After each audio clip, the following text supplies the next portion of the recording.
Good evening. You're here, letting the day loosen its grip as salt air slides in, and the lagoon holds a last ribbon of light over a Micronesian reef village. Soft waves tap timber, palm fronds brush the dark, and coconut smoke curls faintly. And yes, a tiny reality check. You probably won't survive this, meaning you probably won't survive one more day of pretending you're not tired. So, before you get comfortable, take a moment to like the video and subscribe, but only if you genuinely enjoy what I do here. Drop your location and let me know how your day has really been. Your worries, your exhaustion, or even a tiny joy that made you smile. I'm here to truly listen and offer the most sincere, heartfelt advice I can. Now, turn off the lights. Take a deep, slow breath, let your tiredness melt away, and gently close your eyes. Let's drift together into tonight's dreamlike lands. And tomorrow morning, if you still remember, send me a message and tell me what you dreamed. Your breath slows, and the story continues as if it has been waiting for you all along. You arrive without ceremony, just a narrow canoe glide and the soft scrape of wood against sand. Dusk leans toward violet. The horizon warms to peach. The lagoon mirrors it with obedient calm. Out beyond the reef, the open ocean lies darker and steadier. Inside the lagoon, everything feels protected, as if the water itself has decided to be kind. Your feet find a plank walkway, sun-bleached and smooth. It flexes under you, a reminder that the ground is alive here. Between the boards you glimpse pale sand and clear water, and your body recalibrates. Spine lengthening, jaw unclenching, mind stepping out of its own way. The village does not ask you to be impressive. It asks you to be present. A few locals notice you the way people notice weather. They do not swarm you. They do not stare. They simply include you. A hand gestures toward a shaded platform, and you understand, without a single spoken word, that you are being offered a place to sit. You step up, and a pandanus mat is unrolled under your knees, firm, springy, faintly fragrant, like sun-warmed grass with a memory of sea spray. You settle onto it and realize how unfamiliar it is to rest without performing. Pandanus leaves, sliced, dried, softened, then woven, make a surface that does not flatter you, but supports you. Each strip overlaps another with stubborn, practical care. You trace the pattern with your fingertips and imagine the hours it takes. Hands working while wind teases, while tides change, while life continues. Someone sets a woven fan nearby. Another person points inland toward pandanus trees, then taps the edge of your mat, drawing an invisible line from living leaf to finished comfort. Teaching arrives sideways here, through gestures, repetition, and a calm confidence that does not need applause. The village's sounds arrange themselves into layers. The creak of timber, the give of rope, the soft clatter of shells, the brush of a palm-rib broom. Farther out, children's energy moves like wind across water, present, lively, softened by distance. Over everything sits the lagoon's voice. Lap, lap, lap, steady as a heartbeat. You watch the way people move, unhurried but precise. Someone crosses the walkway with a bundle of leaves, steps sure, shoulders relaxed. Another checks a canoe line, fingers quick, eyes half-lidded in concentration. No one looks frantic about tomorrow, because tomorrow is just another tide. Calm here is not a mood. It is an agreement. Soft jokes appear without ever becoming dialogue. A raised eyebrow meets the way you tuck your feet too carefully, as if the mat might judge you. A light pat on the pandanus weave suggests, with affectionate teasing, that the mat has seen worse posture than yours and survived. The humor is gentle and useful. It lowers you down until you are simply a person sitting among other people. As the light fades, warm points bloom, oil lamps and small flames, modest glows that make the world feel smaller in the best way. The reef's edge becomes a darker line. The lagoon deepens into ink. The platforms turn into islands of amber. In that light, your hands finally do nothing. They simply exist. A breeze lifts the scent of cooking, coconut husk smoke and something starchy, perhaps breadfruit roasting, perhaps taro steaming. Your stomach answers softly. A bundle wrapped in leaves is placed near you, your portion, without ceremony. You are folded into the pattern like another strip of pandanus, overlapping, supported. You eat slowly. The flavors are plain but complete. Sweetness, salt, warmth, an earthiness that tastes like patience. Above the lagoon, the first stars prick through the fading sky, and the village seems to exhale. The mat beneath you holds your weight as if it has been waiting for exactly this tired version of you. And as the reef village continues around you, quiet work, quiet laughter, quiet light, you understand what your arrival really is. It is not an escape. It is a return to something older than your stress. A world where comfort is made by hands, where humor is used like balm, and where the sea keeps time so you do not have to. You stay where you are, because the mat under you has quietly taken ownership of your evening.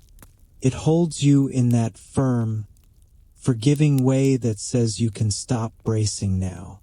The oil lamp trembles nearby, shell gold light skimming the weave, and you notice how the pattern isn't merely pretty. It repeats with intention, like the lagoon's small waves repeating their lesson against the posts. A bundle of pandanus strips is placed in your lap, dry, pale, faintly sweet, as if sun has been stored inside the fibers. No one explains. You are simply included. You pick up one strip and learn the first truth of island craft. Everything valuable begins as something stubborn.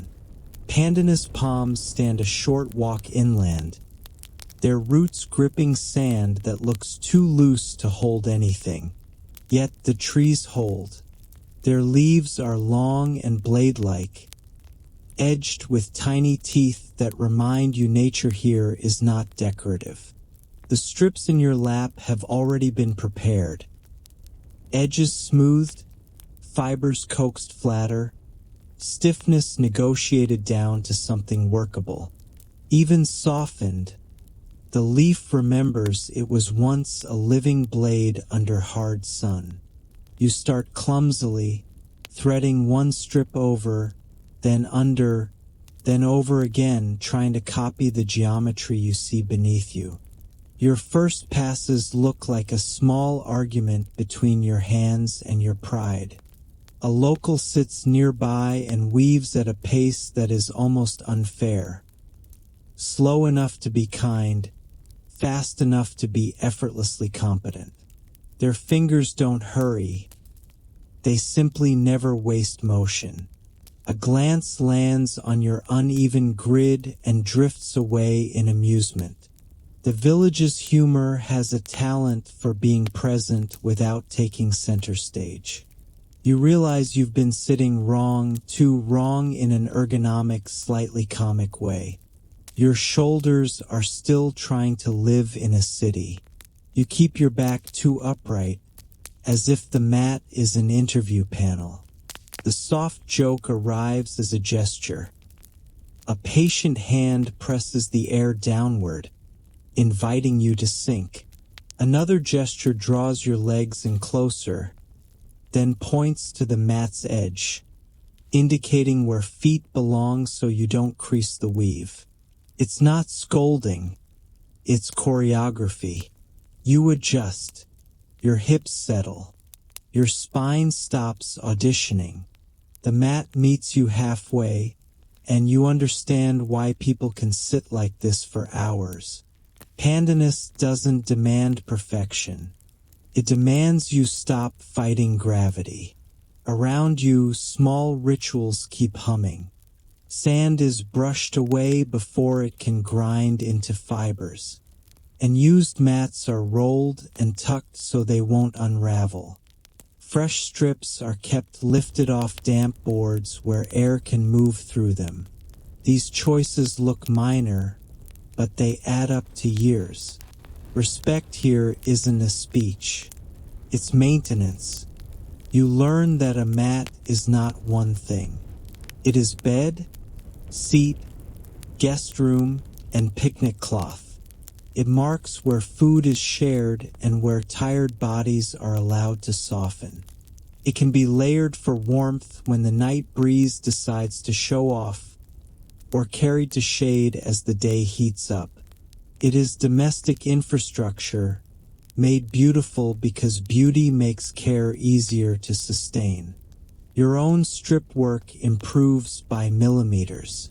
The over-under rhythm becomes a small ladder in your mind. You begin to feel when a strand should be tightened, not too much, not too little.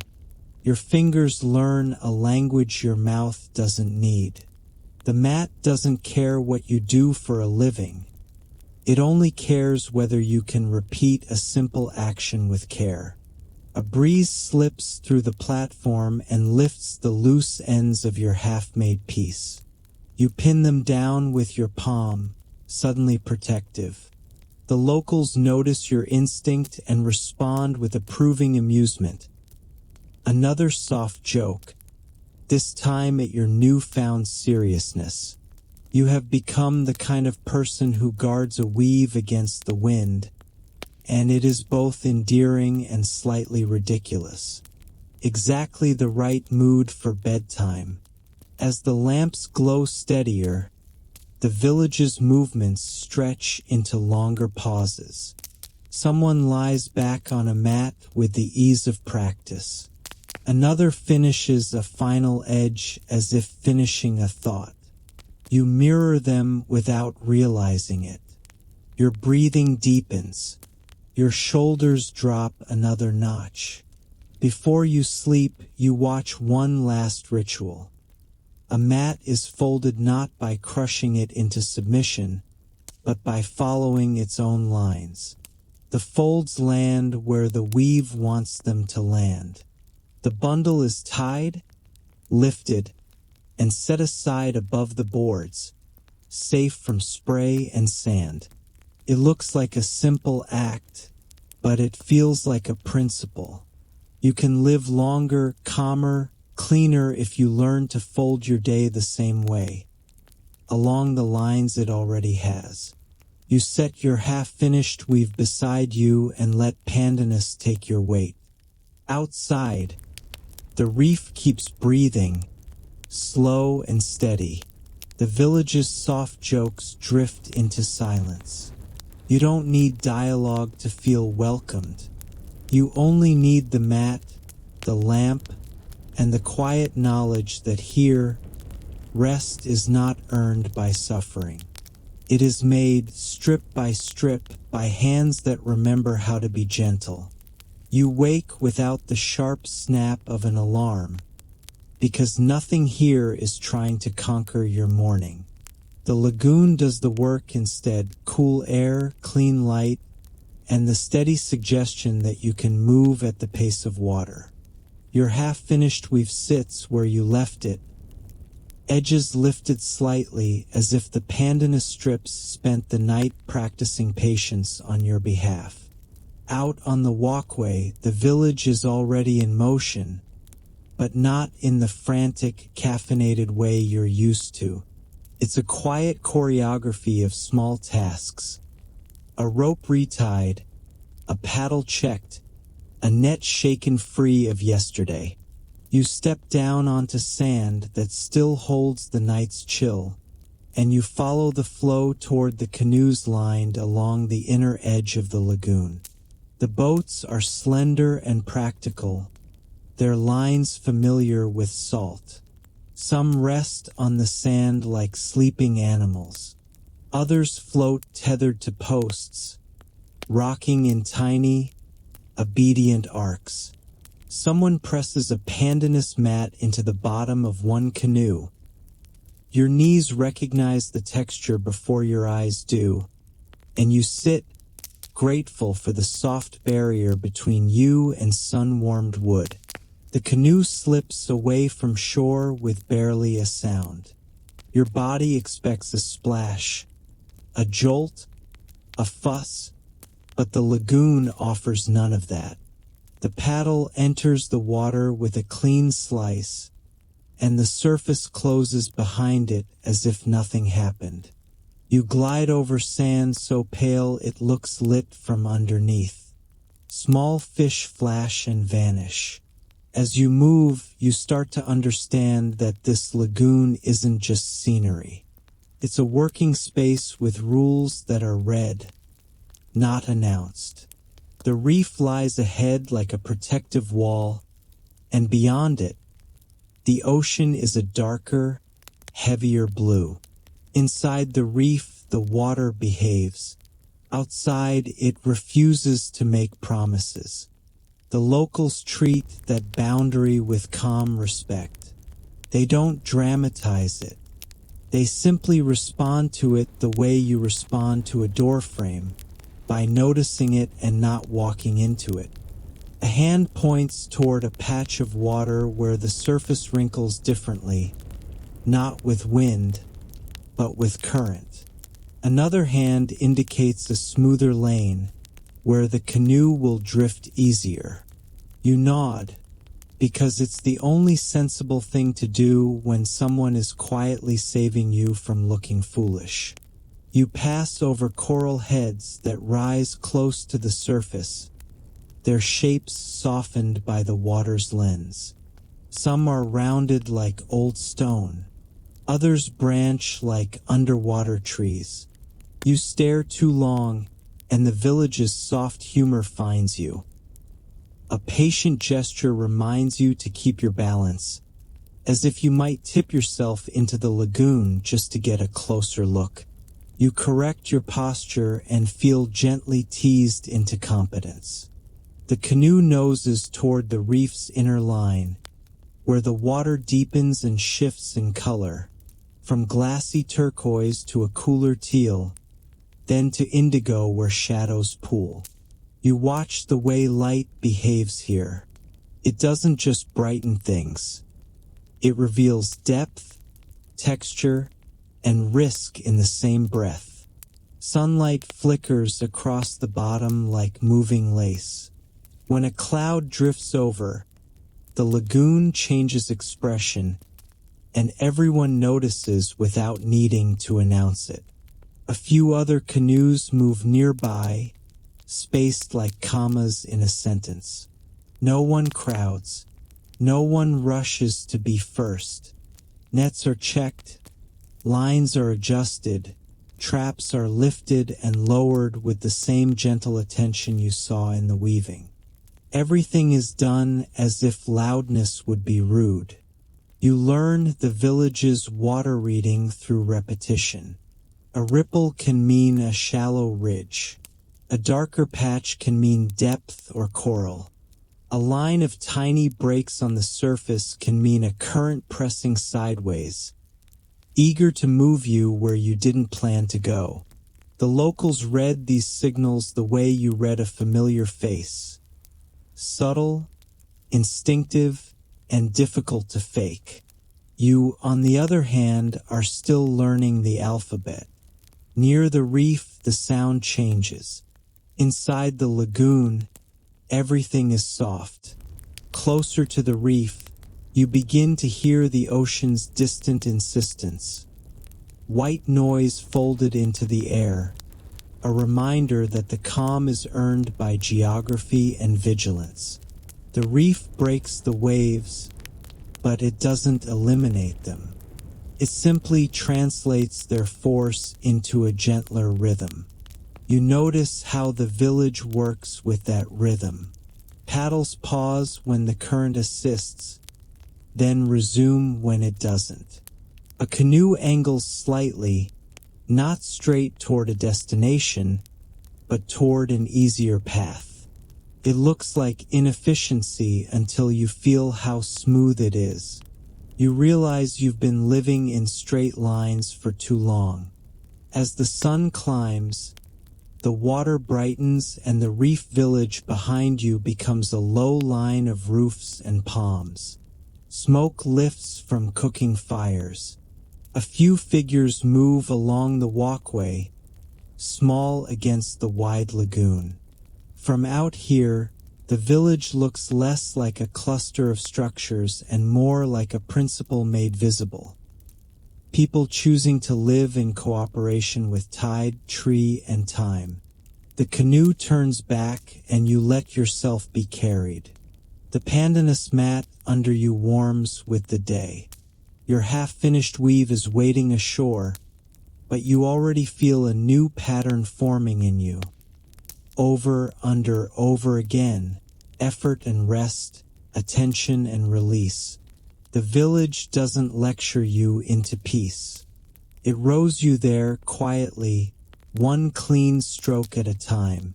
By the time you return to the walkway, the village smells like warmth becoming food. Coconut husks crackle. A thin ribbon of smoke drifts upward and then gets bored and wanders off. The air has that slow, toasted sweetness that makes your body believe in comfort again. You step onto the planks and feel the faint vibration of activity beneath your feet. People moving, cooking, carrying, preparing, not in a rush, but in a steady tide of tasks. A pandanus mat is already spread under shade, as if someone predicted the exact moment your knees would prefer softness. You sit because the mat is persuasive in the way only practical comfort can be. Nearby, a stack of breadfruit rests in a woven basket, green skins mottled and tough, like they're pretending to be inedible just to see who will call their bluff. Coconut halves are lined up like quiet bowls. A stone pestle sits at rest, heavy and patient. You watch a breadfruit split and reveal its pale interior, starchy and clean. It gets placed near coals, not directly on flame, because here the philosophy seems to be, let heat do its job without humiliation. The roasting is slow. It's the kind of slowness that would make your old life pace in circles and check notifications. The village, meanwhile, treats waiting like a skill. Someone fans the coals with a palm frond, and the movement is so calm it feels like a lullaby. You try to help by offering your hands, then realize the soft joke is already aimed at you. Your eagerness radiates like a flashlight in a quiet room. You dial it down. You become useful by becoming observant. Coconut is everywhere, but never in an obnoxious look at us we're tropical way. Coconut here is infrastructure. Husks are fuel. Shells become cups. Flesh becomes food. Oil becomes shine on wood and skin. The village handles coconut with the same respect it handles pandanus, useful, beautiful, and never wasted. A coconut is opened with a practiced sequence of motions, no theatrics, just accuracy. The water inside is clear and cool, and when you drink, it doesn't feel like a treat.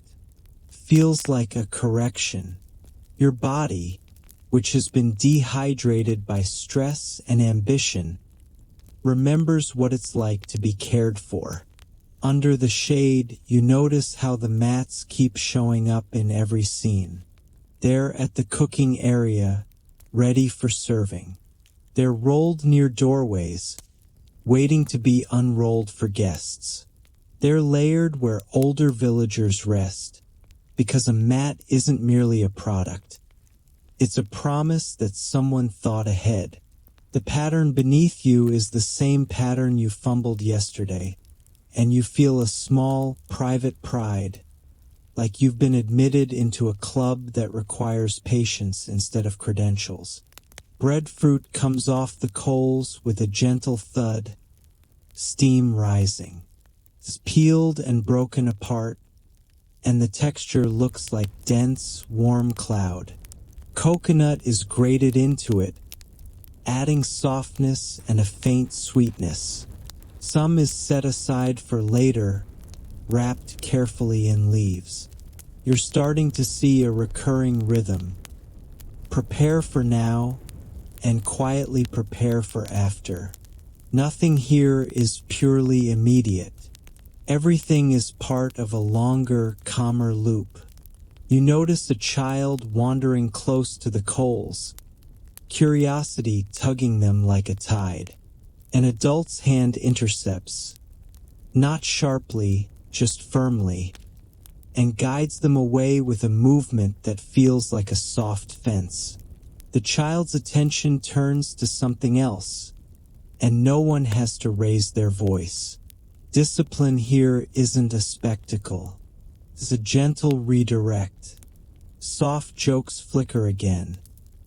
Someone points at your face and then at the breadfruit, as if to suggest you might be about to fall asleep mid-meal.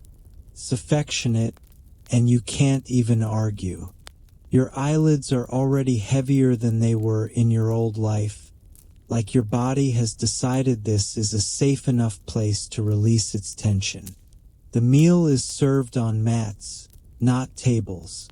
People sit in circles that don't feel staged, because circles are simply how you eat when you don't need hierarchy with your lunch. Hands move in small, respectful motions, offering, receiving, passing. Even without dialogue, you feel included. A portion lands near you as naturally as a wave lands on shore. You eat, and the breadfruit tastes like warmth and stability. Coconut adds a gentle richness, and the salt in the air makes every bite feel complete. There's no rush to finish. The coals keep glowing. The lagoon keeps shimmering. The village keeps being itself. As the sun climbs higher, the shade shifts. Someone adjusts a woven screen to block the brightest light, and you appreciate the quiet genius. Comfort is maintained not by complaining about the sun, but by moving a screen 6 inches. You realize how much of your stress came from trying to fight things you could have simply repositioned around. When the meal winds down, the mats don't get abandoned. Crumbs are brushed away. Leaves are gathered. The area returns to order with the same calm precision you saw in weaving and canoeing. And in that gentle cleanup, you recognize something surprisingly soothing. This village doesn't leave chaos behind it. It tidies the day as it goes, like folding a mat along its natural lines.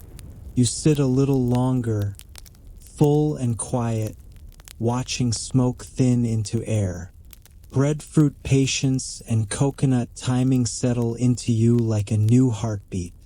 Your old urgency feels almost funny now, like a soft joke you can finally understand. After food comes the part of the day that feels like a long exhale. The making and mending that keeps everything else possible.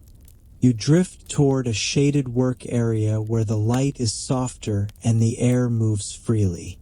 The village doesn't call it a workshop, but it functions like one, quietly central, always in use, always ready for the next small repair the ocean demands. On the mat beneath you, objects gather with the casual order of familiarity. Shell tools worn smooth by hands, lengths of cord coiled like sleeping snakes, carved wooden needles, a small stone for smoothing, a basket of odds and ends that would look like clutter to an outsider and like security to anyone who lives here. You pick up a shell blade. It's pale, curved, and sharpened just enough to do the job without trying to be dramatic. In your old life, tools often came with branding and swagger. Here, a tool's only status is usefulness. The shell's edge catches the light briefly, then disappears into the task at hand. A fishing net lies stretched between two posts. It's not spaced with regularity. Some sections are newly repaired, cord brighter, fibers tighter. Other sections look older, darker, softened by salt and sun.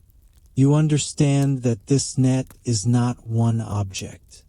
It is a history of attention, fixed when needed, trusted when strong, replaced when it finally admits it's tired. You try to follow the repair process with your eyes. A broken strand is found. A new piece of cord is threaded through. A knot is tied with emotion so practiced it looks like a reflex. The person repairing it doesn't pause to admire their own skill. They simply continue because the point is the net working tomorrow, not the net being admired today. You attempt to help by holding tension on a section of mesh, and immediately learn that helpful is not a personality trait here. It's an alignment. You hold too tight, then too loose, and the soft jokes return. An amused glance, a gentle repositioning of your hand, as if you're being trained to stop wrestling the world. You adjust again. You become steadier. The net accepts you. Nearby, someone carves a small wooden float. The wood is light, and the shape is simple, a quiet oval that will sit on water without complaint. The carving tool is bone or shell, and the motion is slow, careful, economical. Shavings curl away and fall like pale petals. Nothing is hurried. Everything is done as if time is not a weapon. You notice the way materials are chosen. A cord is not merely cord. It's the right thickness for the right knot. A piece of wood is not merely wood. It's the right density to float, the right grain to resist splitting. Shell is used where it holds an edge and doesn't rust. Even the baskets matter, woven tight enough to hold small items, open enough to let air move through so things don't rot in the humidity. In a corner, pandanus strips are being prepared again, cut, softened, and laid out. The continuity is comforting. Mats, nets, baskets, tools, everything relates. The village's economy is not money-driven in the way you're used to. It's life-driven. When you make something, you extend tomorrow's safety. You see a canoe paddle being repaired. Small crack near the shaft, bound tightly with cord, reinforced with resin-like sap. The repair is neat and strong. It's not invisible, and it doesn't need to be. The patch becomes part of the paddle's identity, a visible sign that breaking is normal and fixing is expected. That idea lands in you with surprising weight. In your old world, you were trained to hide cracks, polish fatigue, pretend you never needed mending. Here, the opposite is true. A repaired thing is not shameful. It is respected. It means someone cared enough to keep it going. You sit and watch hands at work, and your mind begins to quiet in response. There's a hypnotic comfort to repetitive, purposeful motion. Thread, knot, pull. Carve, smooth, check. Coil, store, lift. The lagoon's sound filters in, and it becomes a metronome for the whole village. At some point, you are given a small task, smoothing the edge of a shell tool with a stone. It is gentle, rhythmic work. You rub the shell, feel resistance, then a gradual softening. The edge becomes more even. Your own breathing becomes more even too, as if your nervous system is taking notes. The soft joke arrives again when you get overly serious, face set in concentration like you're defusing a bomb. Someone taps the shell, then taps your forehead lightly in the air, as if to say, relax, you're not saving the world, you're just helping a shell behave. You loosen your jaw. You let yourself be lightly ridiculous. The task becomes easier. As the afternoon light shifts, the work area stays steady. Finished items are set aside neatly. Tools are rinsed and dried. Cord is coiled and hung. Nothing is left to become tomorrow's annoyance. You understand now why the village feels so calm. It refuses to carry unnecessary mess forward. You return to your mat later with a new awareness of small things. How a knot holds, how a float sits, how a repaired crack can be strong again. The village's craft has woven itself into you. It's not just skill, it's philosophy, delivered without speeches, without dialogue, with nothing but hands, materials, and the quiet promise that you can always be mended. Night arrives the way it does here, without drama, without neon, without 1,000 screens insisting on attention. It deepens until the lagoon turns from turquoise to ink and the reef becomes a dark seam stitched across the horizon. Oil lamps glow on the platforms like small, patient stars, and you return to a pandanus mat because your body is learning the village's favorite lesson. Softness is not laziness.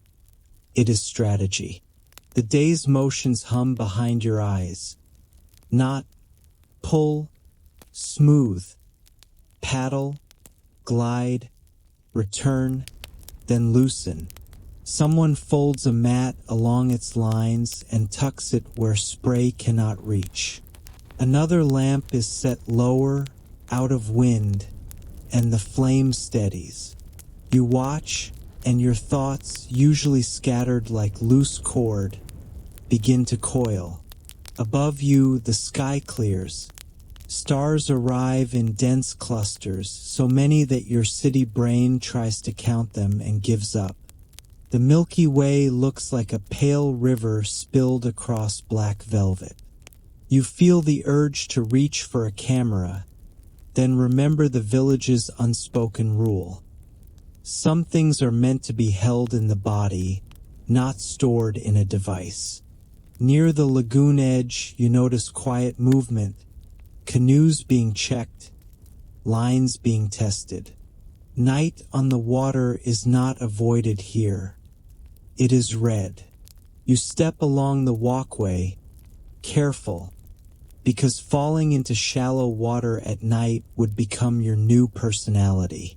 A gentle, A mused gesture points out a slick plank. You adjust and stay upright.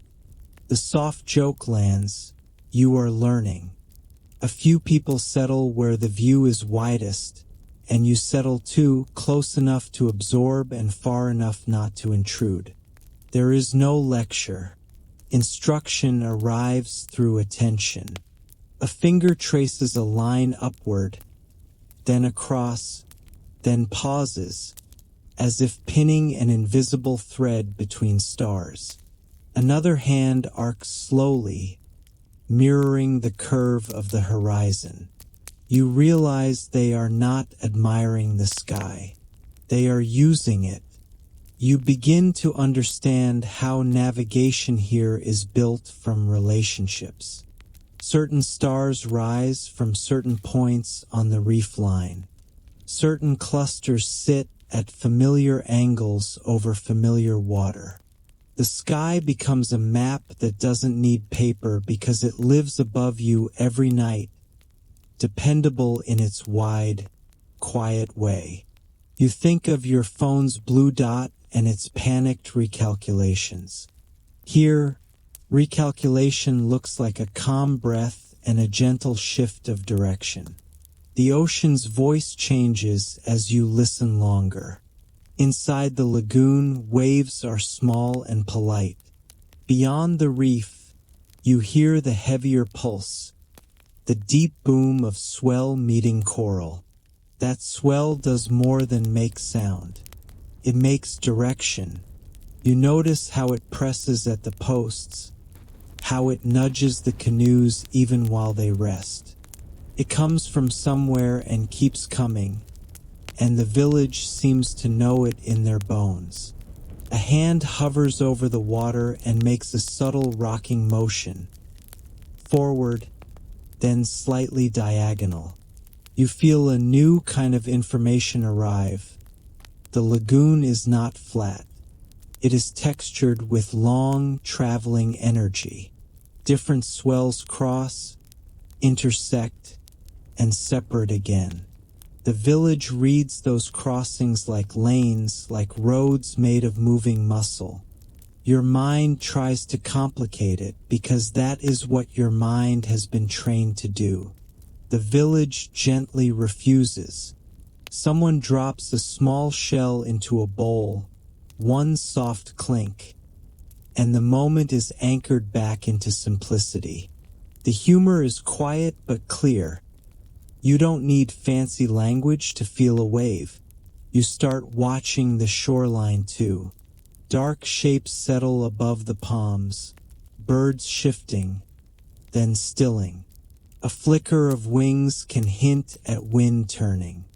A sudden hush can hint at weather leaning in.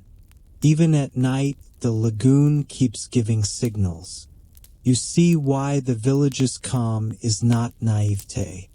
It is fluency earned over countless small observations. A canoe slips out a little way, not far, just enough to test the night's texture.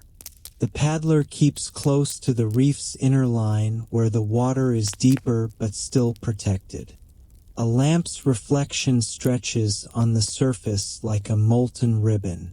You feel a small fear rise, old, automatic, then soften. The movement is too steady to be reckless. The night is not an enemy. It is another condition to read. You lean back on your mat, and the pandanus weave presses its pattern into your skin. A tactile reminder that order can be handmade. Above, the stars keep their positions with indifferent grace. You imagine how many tired people have looked up and found reassurance in the same bright points. It is soothing to realize your worries are not large enough to bend the sky. The soft jokes return one last time, because they seem to be this village's chosen form of kindness. A gentle gesture suggests you can recline now, that your posture can stop auditioning for competence. You obey. Your shoulders widen into the mat. Your breath lengthens. The sky feels closer when you lie down. As the lagoon keeps breathing beneath the reef's dark seam, you let the village's navigation settle into you. Not as a skill you must master, but as a promise you can borrow. Even in darkness, there are patterns. Even when you feel lost, there are fixed points overhead, steady swells beneath, and a woven mat reminding you that direction can be made. One calm crossing at. You don't really learn the rules here in the way you're used to. No orientation packet. No stern list pinned to a wall. No cheerful person telling you where to stand like it's a fire drill. You learn the reef's rules the way you learn to breathe as a child. By being close enough to people who already know, and by noticing what they do not do. Morning light returns softly, and the village feels rinsed clean. The lagoon is pale again, almost transparent, as if night never happened. Though you still feel last night's star map sitting somewhere behind your ribs. You step onto the plank walkway and immediately become aware of your own feet, which is always the first sign that you're about to commit a small social crime. There are mats everywhere, rolled, folded, layered, laid flat under shade, and you notice the invisible boundaries they create. A mat is not just a place to sit. It's a shared surface, a kind of quiet agreement. You're gently guided around one rather than across it. A hand taps the plank beside the mat, offering you an alternate path that costs you 2 extra steps and saves you a tiny embarrassment. The soft joke arrives as a look that says you are not the first outsider to forget that people don't want your sandy soles marching through their comfort. You start watching more carefully. You see that you don't step over someone's legs if they're seated on a mat. You walk around, because bodies resting deserve a wider radius. You don't drop tools onto mats.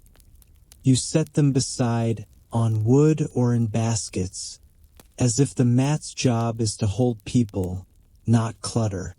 When food arrives, you wait a fraction longer than your hunger wants, because distribution follows a rhythm that is not yours to accelerate. No one announces this. Simply happens and you follow. The lagoon side has its own etiquette. Canoes are tethered with a consistent logic. Lines laid so they won't trip the next person. Knots turned away from bare shins. Paddles placed where they won't roll into water. You learn quickly that leaving a paddle in the wrong place is like leaving a chair in the middle of a hallway. Mildly dangerous and quietly disrespectful. A gentle adjustment is made for you the first time. The second time, you catch yourself before you do it, and you feel a private satisfaction that is both earned and slightly funny. Then there are the reef rules, the ones that feel older than the village itself, less like etiquette and more like survival wearing a calm face. You follow along as people prepare to fish inside the lagoon and closer to the reef's inner line. The nets you watched being repaired are uncoiled with reverence, not because they're sacred, but because they're dependable. A basket of shell tools sits nearby, edges smoothed from use. You recognize the way each item has a home position on the mat and beside it. Even the woven baskets seem to know where they belong. You notice that no one steps into the water without looking first. Not a casual glance, an actual reading. Surface, color, ripple, shadow. The reef teaches restraint, punishes impulsiveness. So the village moves with a kind of practiced humility. You mirror it, because nothing makes you want to behave like seeing someone else behave with such steady confidence.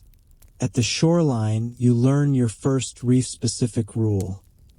You do not take the first thing you see just because you can. Small fish flicker in the shallows, shells gleam, sea urchins hide like spiky secrets. Your instinct, shaped by museums and souvenir shops and the human love of possessing, tries to claim. The village corrects you without embarrassment. A hand hovers above the water, then slowly closes and opens again. Take only what fits in your palm, and not even that unless it's needed. Another hand gestures toward the deeper lagoon, then to the village behind you, as if reminding you that the reef is not a display case.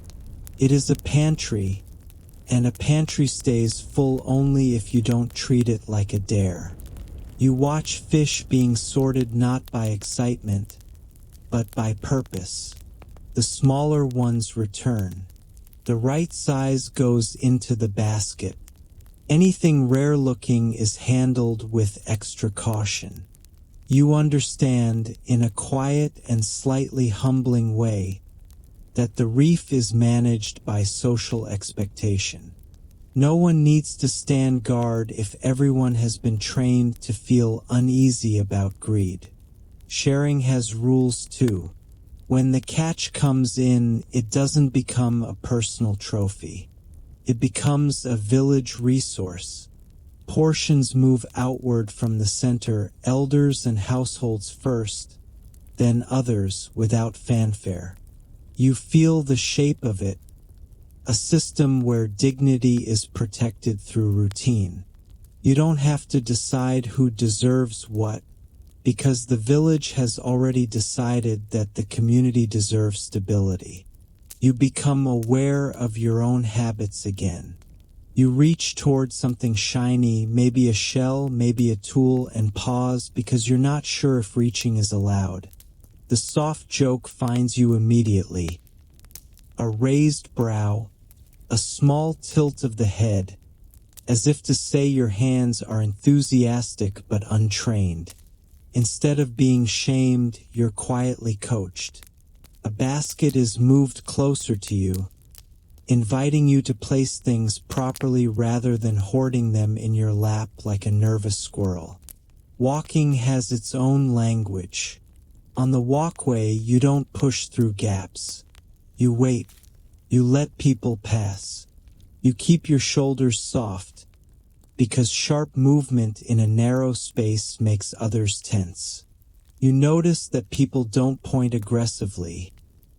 They gesture with the whole hand, palm angled, as if to guide rather than accuse. Even when someone corrects your path, the correction arrives as an invitation, not a verdict. You begin to see why the village's calm feels so reliable. These rules are not about being polite for politeness' sake. They are about reducing friction, social friction, physical friction, ecological friction. They keep the mats clean, the walkway safe, the food shared, the reef alive. They keep tired people from getting stepped on, literal and emotional. Later, under shade, your half-finished pandanus weave is returned to you, as if the village remembers your small effort and respects it. You handle it more carefully now. You don't fling it onto the mat. You set it down like a small promise. Your fingers start weaving again, over, under, over, your mind matching the rhythm. You realize the rule you've been learning all along is not complicated. You move through this place the way you move through water. You don't thrash. You don't take more than you need. You keep your wake small. And the most surprising part is how good it feels to be guided like this, without embarrassment, without speeches, with only soft jokes and steady hands. The reef village isn't trying to teach you to be perfect. is teaching you to be considerate, which is far rarer and far more useful. You move through the morning with a new kind of caution, the kind that isn't fear but attention. Your feet know the walkway's slick spots now. Your hands remember not to drop tools onto mats, not to crowd a shared surface with your personal chaos. Even your shoulders have started to soften, as if the air itself is teaching you to take up less aggressive space. So of course this is the moment you slip. It happens in the small gap between intention and habit. You are carrying a paddle down toward the lagoon, just helping to shift it from sun to shade, when you notice something bright near the edge of a mat. A shell, maybe catching a thin shard of light. Your old reflex, the one that collects shiny things like it's building a personality out of souvenirs, reaches without asking your brain for permission. Your heel drifts onto the mat. Not a stomp, not a deliberate insult, just that half step you take when you're distracted, when you think the world will tolerate your laziness because you're tired. The pandanus weave compresses under your foot. The mat doesn't protest, but the air changes anyway, subtle as a chord slightly out of tune. You freeze mid-breath, paddle held awkwardly, foot already guilty. Person nearby doesn't snap at you. No one performs outrage. Instead, a hand taps the plank beside the mat, twice gently, in the exact spot your foot should have landed. Another hand traces a slow arc around the mat's edge, showing you the path that respects the space without making you feel like a criminal. The correction is so calm that your shame has nowhere dramatic to go. It simply melts into awareness. You lift your heel off the mat and step back onto the plank, carefully, as if the wood itself deserves an apology. Your face warms, then cools, because the village refuses to feed your embarrassment. The village responds with a soft joke. Not words, never words. A tiny theatrical sigh is performed with the shoulders. An eyebrow rises like a small tide. A finger points to the paddle in your hands, then to your own chest, then to the mat as if to say, you came to help with a boat and somehow your foot tried to redecorate the living room. It is affectionate and precise, and it punctures your spiraling self-importance in the gentlest possible way. You exhale. You nod. You become a person again, not a self-accusing machine. The paddle is received from you and placed where it belongs, parallel to the walkway so it won't roll. You watch that small detail and realize you're being taught in layers. The mat rule is also a safety rule. The paddle rule is also a respect rule. The village doesn't separate these things into categories. It just lives them until they become instinct. You follow along toward the water, a little quieter, and the shell that distracted you is set into a basket with other small items. The basket is woven tight enough to hold memory, loose enough to let air through. Nothing here is left to become tomorrow's trouble. That too feels like a rule. At the lagoon edge, the day's work continues. Nets are lifted and checked. Shell tools are rinsed. A float is tested in shallow water, then adjusted. You keep your hands busy by doing the simplest job, holding tension, steady and not heroic. You learn to keep your grip firm without turning it into a wrestling match. The soft joke returns when you start concentrating like you're trying to impress the reef itself. A palm presses lightly on the air above your forearm, inviting you to loosen. You loosen and you start noticing how the village handles mistakes in general. A knot is tied wrong, then undone without annoyance. A basket is set down in the wrong spot, then shifted 2 planks over with a quiet efficiency. The lesson is always the same. Fix it, don't perform it. Even the lagoon seems to model this. A brief gust wrinkles the surface and nudges a canoe off its angle, and the tether line corrects it. No panic, no drama. Just a gentle return to where it should be. You find that image sticking to you. Correction without humiliation. Later, under shade, you return to your own half-woven pandanus piece. You place it carefully, not in the center, but at the edge, where it won't intrude. Your hands resume the over-under rhythm, and you feel the earlier misstep folding into the weave of your day. Not erased, integrated. The village doesn't demand that you never slip. It demands that you notice, adjust, and keep moving with a smaller wake. A few oil lamps from last night are still nearby, empty now, waiting for evening. You remember the stars and the way the sky held its fixed points, indifferent to your anxiety. You let that steadiness guide you. Learning is like weaving. You cross one line over another, you pull gently, you correct attention, and you continue. If you mess up, you don't throw the whole mat into the lagoon. You back up one strand and try again. By the time the sun leans higher, your embarrassment has cooled into gratitude. You have been redirected without being made small. You have been included even in your clumsiness. And the softest joke of all is this. You came here thinking you would learn about islands, tides, and reef life, but the village is quietly teaching you something far more practical. How to be tired without being careless, and how to be corrected without breaking.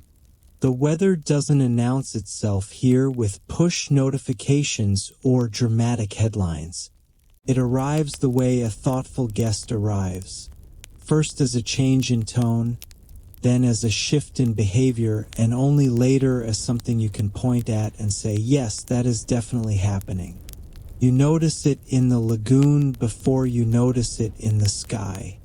This morning, the water is still clear, still luminous, but it has a new restlessness along the reef's inner seam. The surface isn't rough, it's busier. Small ripples cross each other at odd angles, like whispers overlapping. When you stand on the walkway and look out, the reef line feels closer, darker, as if it has leaned in. The village moves differently too. Not rushed, never rushed, but sharpened. The same hands that weave, knot, and carve now do those actions with slightly fewer pauses. Canoe lines are checked twice. Nets are lifted, shaken, and set higher than usual. A paddle is moved from open boards to shade, then moved again to a safer spot, because the first safe was only safe for yesterday's calm. You realize you're watching preparedness without panic, which is both soothing and slightly insulting to your old life. In your old world, a small problem would generate 3 meetings, 5 opinions, and at least one person pretending to be calm while vibrating internally. Here, calm is real, is procedural. You step carefully along the planks, because the wood feels slicker than it did yesterday. The air carries more salt, less sweetness. The coconut smoke is thinner, less relaxed, as if even the fire is paying attention. Overhead, the clouds are not thick, but they are layered, soft gray veils stacked behind each other, dimming the sun without fully blocking it.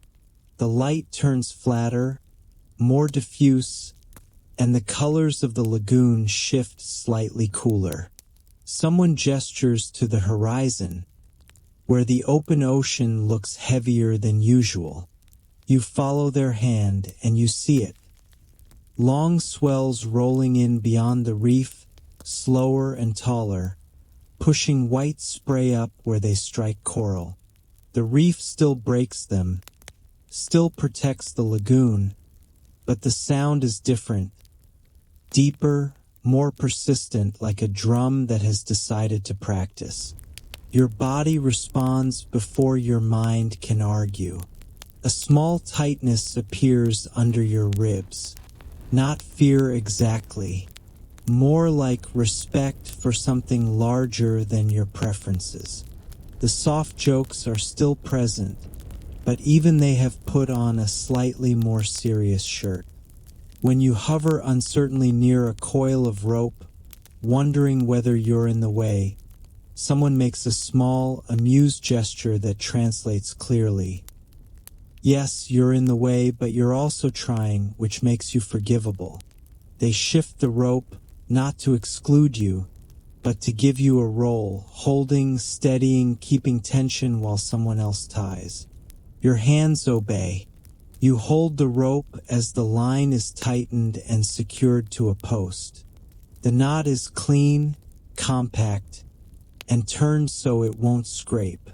You recognize the same economy you saw in net mending. The village does not waste motion when the sea is hinting it might waste your plans. As the day goes on, the breeze gains a sharper edge. It slides under the walkway, lifts the loose ends of a pandanus mat, and then drops them again as if testing how light things are. Mats that were laid out casually are now rolled and tucked. Woven baskets are shifted off the lowest boards. Anything that can catch wind is either weighted down or moved. You begin to understand the first real worry of your stay. You are surrounded by items that are both essential and vulnerable. Pandanus mats, in particular, suddenly look less like cozy furniture and more like critical infrastructure. They are the difference between comfort and raw wood, between rest and strain. And right now, the wind seems interested in them. You watch someone place a stone, smooth and heavy, on the corner of a mat, not as an aesthetic choice, but as a quiet preventative. Another person slips a rolled mat into a higher, drier space under a roof overhang. Someone else checks the lashings that hold a small shelter together, fingers pressing each tie point as if reading a pulse. No one looks alarmed. That's what makes it unsettling. Your mind, which has been enjoying its recent vacation from anxiety, tries to revive old habits. It starts drafting worst-case scenarios like it's preparing a presentation. Rain, higher tides, wind tearing at roofs, canoes bumping, cracking, sinking. Your imagination is efficient and unhelpful. The village gently keeps working, and their steadiness acts like a hand on the back of your neck, guiding your attention away from spiraling. If something truly dangerous were coming, they would not be casual. They would be precise. And they are precise now. That's enough information. You follow them toward the lagoon edge. The water has darkened slightly, not because it's dirty, but because the sky is holding back its brightest light. Fish still flicker in the shallows, but the surface patterns are less playful. A tether line hums faintly in the wind. The canoes rock a little more, the motion slower but larger, like breaths taken by a heavier chest. A gesture indicates that the smaller canoes should be pulled farther up onto sand. You help, gripping the narrow hull, feeling the slickness of salt on wood. The boat slides with a soft scrape, and you adjust your footing, remembering the plank you almost slipped on. The soft joke returns as a quick look at your careful feet, as if to remind you that you are becoming a person who learns, slowly, stubbornly, but genuinely. The canoe is set higher, angled so wind won't catch it as easily. A line is tied, the line is checked, the knot is pressed, then pressed again. The simplicity of it is calming. You cannot control the ocean, but you can control your rope. By afternoon, the clouds thicken slightly. Not storm black, not theatrical, just more present. The breeze is cooler. The reef sound has become a steady undertone beneath everything, like the village now has a soundtrack.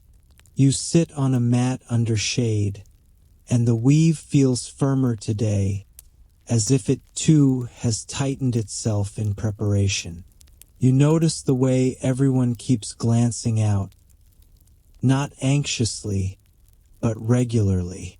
Checking conditions is part of the rhythm now, folded into ordinary tasks. Carry water, check horizon. Mend net, check palm fronds. Sort food, check reef line.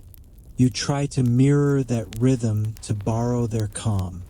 Your first real worry doesn't have to become a panic. It can be a signal, an invitation to pay attention. You look outward, then inward, and you realize something quietly important. Your comfort here is not automatic. It is maintained, defended, woven and tied and positioned by people who have learned to respect weather without worshiping it. The wind brushes your skin again, a little firmer this time, and you feel the village's readiness settling into you like a second mat, something sturdy beneath your thoughts. The reef village doesn't promise you perfect calm, promises you competent care, and that, in the face of changing weather, feels like the safest kind of lullaby. The first gust strong enough to matter arrives without drama, which somehow makes it more convincing. It slides in low across the lagoon, stiffens the palm fronds, and then finds the loose edges of life. The corners, the light things, the items you forgot were vulnerable because they felt so ordinary. Pandanus mat flutters. Not wildly, not like a flag in a movie, but enough to lift one corner and slap it back down with a dry, papery sound. The weave holds, but you feel the warning inside your ribs. The mats are about to become a problem.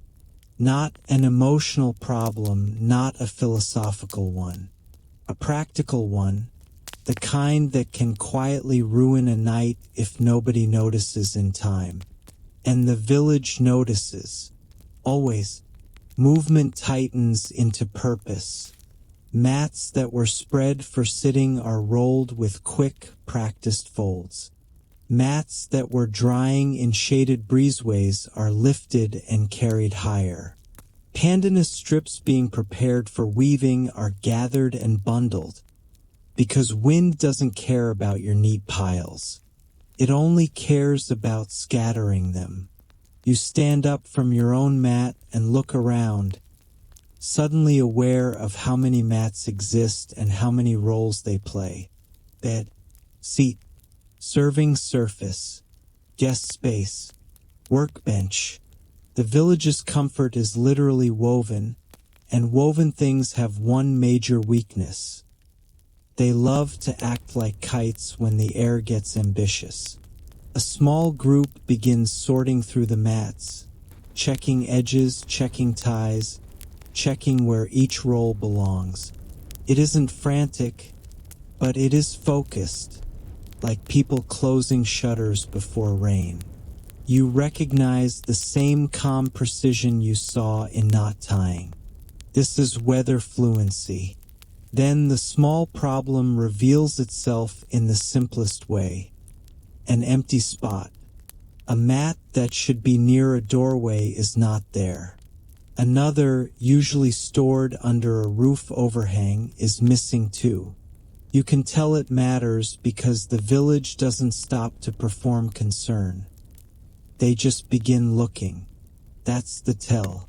When people who never waste motion start moving with quiet intensity, something essential has wandered off. You follow their eyes.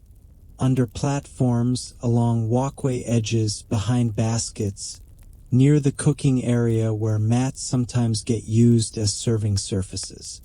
The wind nudges again, and you catch a glimpse of loose pandanus fibers near the lagoon side, snagged on a plank nail like a warning ribbon. Your stomach tightens. The soft joke finds you anyway, because the village refuses to let stress become theater. Someone points at your face, too serious, too alert, then mimics a mat rolling away, hands fluttering like a runaway strip. The gesture says, gently, "You have the look of someone about to turn this into a catastrophe." The correction is affectionate. Stay useful, not dramatic. You become useful. You start with the obvious. Walk the perimeter and look for anything rolled, folded, or half hidden. You check the shaded corners where mats might have been tucked hurriedly. You look under a raised platform and find a rolled mat pushed back farther than normal, safe but misplaced. You pull it forward, careful not to scrape it on rough wood. The weave is intact, the edges slightly damp with lagoon air. You set it higher, away from spray, and you notice how instinctively you now treat the mat as a living thing. Something that can be harmed, something worth protecting. The wind strengthens again, and the lagoon surface answers with a rougher texture. Canoe line hums. Palm fronds rattle softly like dry rain. Someone presses a smooth stone onto the corner of a mat you're about to roll, anchoring it long enough for the fold. You mirror the move with another stone, and you feel absurdly proud of your ability to use a rock like a professional. A search pattern forms without anyone announcing it. People look where mats tend to drift. Along the walkways downwind side, near open edges where gusts can slip under and lift. You follow, scanning for that unmistakable woven texture.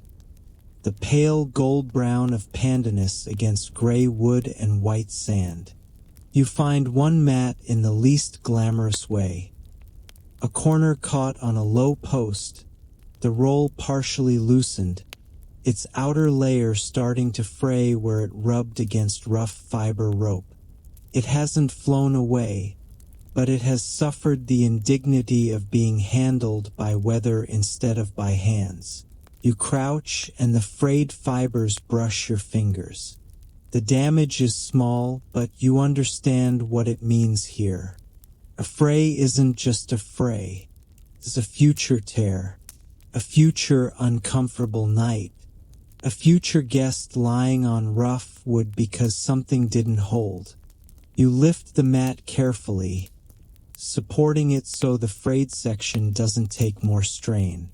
You carry it back as if you're transporting a sleepy animal. Your pace is deliberate, partly out of care, partly because you've realized that running on wet planks during rising wind is a hobby best left uncollected. The soft joke returns in the form of an amused glance at your cautious steps.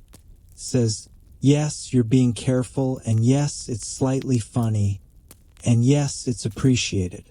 You set the mat down in a protected area, under deeper shade, and someone immediately begins checking the frayed edge with a practiced thumb. A small nod, salvageable. But there is still at least one missing. The village keeps moving, and you move with them, your attention widening.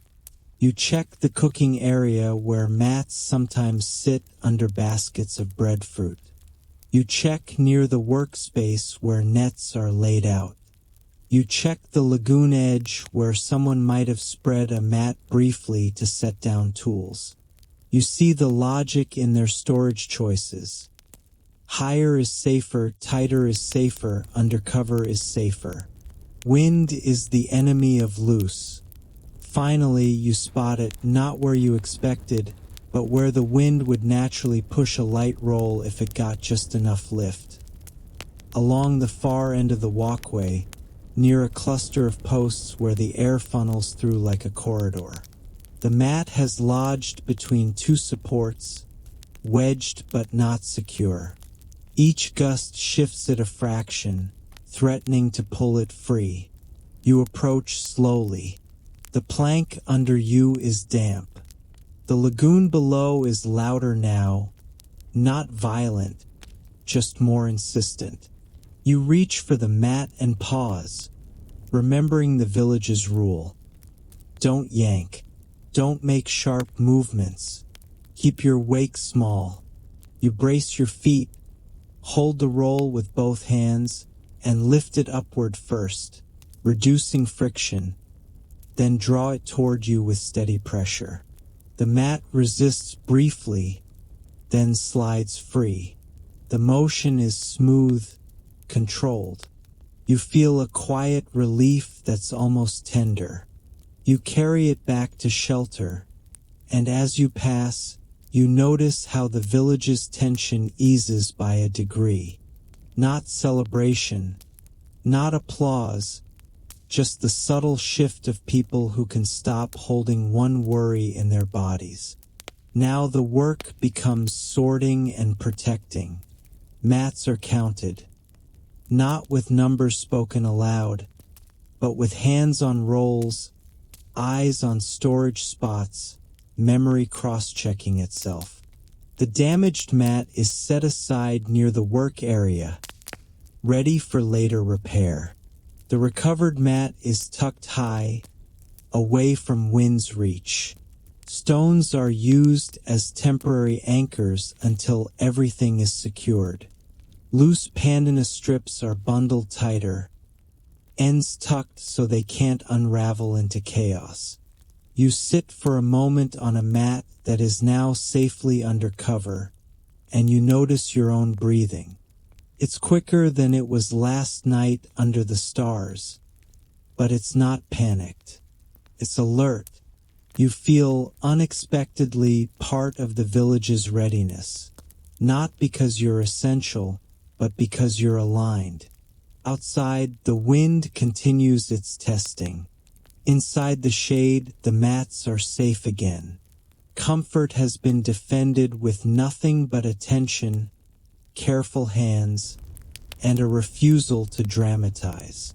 And you can't help thinking, sleepily, softly amused, that this is what adulthood should have been teaching you all along. Sometimes the biggest crisis is simply a mat trying to escape, and the solution is not despair. It's rolling, lifting, tying, and putting things where they belong. With the mats finally tucked high and the frayed edge set aside like a patient waiting its turn, the village doesn't pause to celebrate. The wind is still testing corners, so the work shifts from rescue to reinforcement. Quietly, methodically, like hands tightening a weave by one more strand. A woven basket is placed into your hands. Inside are coils of cord, a few smooth stones, and a short wooden peg that looks too plain to matter. You've learned the rule here. The plain things matter most. A hand gestures down the walkway, then angles inland, away from the lagoon's open breath. The route isn't straight. It bends through sandy lanes toward the mangrove fringe, where the air thickens and the wind has to work harder to get in. You step off the planks and onto sand that shifts underfoot. The village lanes are narrow, bordered by low vegetation and raised platforms. Roofs sit low and tied down with the same neat logic you've been watching all week. You keep your pace modest because rushing here would be like shouting in a library, and because sand has a talent for humiliating anyone who tries to look heroic.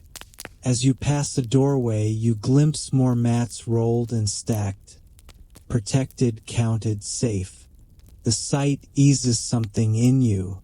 You didn't expect to become emotionally invested in bundles of woven leaves, but here you are, calmed by the simple fact that comfort has been put away properly. The lane opens toward the mangroves. Their leaves are glossy and thick. Their roots rise from brackish shallows in knuckled arches, a maze of living stilts. The ground turns darker and firmer, and the air smells of wet wood and earth. The sharp wind near the lagoon becomes muffled here, chopped into softer pieces by branches. A small storage shelter sits back from the waterline, half hidden by leaves. Its lashings are visible even from a distance, cord crossing cord in tidy X shapes. Someone crouches to check them, fingers pressing each tie point like a pulse. You understand why you've been brought. The shelter holds supplies that cannot be scattered, and the wind is now curious. Your job is simple. You pass cord when a coil is requested. You offer stones when a corner needs weight. You hold tension while someone reties a knot, then release only when the knot settles into place. No words are needed. Teamwork here is timing, hands hovering, then moving, bodies shifting so no one blocks anyone else's reach. The soft jokes appear even in practical seriousness. You step toward a clearer patch of ground and nearly put your foot into slick mud. A quick palm stops you. Then a finger points at your feet with faint theatrical disappointment, like your ankles are already known for making questionable choices. You adjust your stance and keep working, grateful for the correction and slightly impressed at how kindly you're being managed. Once the shelter is secured, the route continues along the mangrove edge toward a shallow channel feeding the lagoon.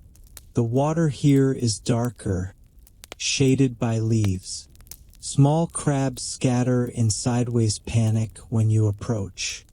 A bird lifts from a branch and resettles farther down, as if refusing to be moved by your significance. Near the channel, a low raft-like platform is tethered to mangrove roots. It holds a basket, a few bundled nets, and a rolled mat because of course it does. Gusts funnel through the channel, and the platform bumps softly against roots, testing its line. The group spreads out with calm efficiency. One person braces the platform. Another checks the tether knot. Another lifts the basket, keeping it level so nothing spills.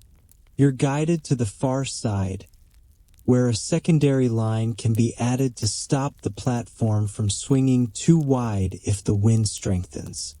You kneel into damp sand and keep your motion slow. The cord in your hands is rough, salt-stiff. You loop it around a root, feed it back through, and hold steady friction. Someone else ties the final knot, compact, clean, turned away from abrasion. You press it with your thumb and feel its firmness. The platform settles into a calmer angle, less eager to wander. For a moment you look outward through mangrove branches. Beyond them, the lagoon flashes in bright gaps, and beyond that the reef line sits like a dark seam under layered cloud. The ocean's distant boom is still there, but softened. You understand why these trees matter. They don't eliminate weather. They negotiate with it. On the way back, you carry the now emptier basket through sandy lanes that feel less like a maze and more like a familiar pattern. A corner of thatch flutters, and you notice someone will retie it later without anyone needing to announce it. Attention here is distributed. No single person carries the whole burden of care. When you step back onto the main walkway, the wind meets you again, sharper. The lagoon's surface still shows its busy texture, but the panic your old self would have manufactured is absent. The village has already acted. You have acted too. The problem isn't solved forever, but it is managed for now, which is the only honest kind of peace.